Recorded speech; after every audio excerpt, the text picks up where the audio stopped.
नमस्कार. तर आपण आज क्रीमी नूडल्स बनवणार आहोत.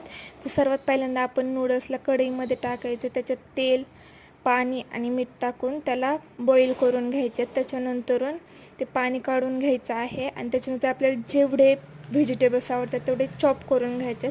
त्याच्यानंतरून ते व्हेजिटेबल्स मस्तपैकी फ्राय करून घ्यायचे आणि त्याच्यात थोडंसं मीठ टाकायचं म्हणजे ते लवकर कुक होतील.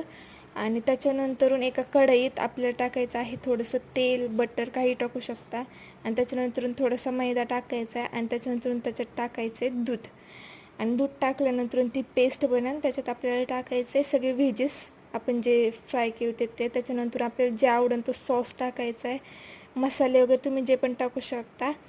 मस्तपैकी तर आम्ही मेयोनेज आणि पिझ्झा पास्ता सॉस टाकलेला आहे, ते मस्त मिक्स करून घ्यायचं आहे. त्याच्यात आपण बॉईल केलेले नूडल्स टाकायचे आणि आपलं क्रीमी नूडल्स रेडी आहे. जर आवडलं असेल तर लाईक, शेअर, सबस्क्राईब करा. Bye bye.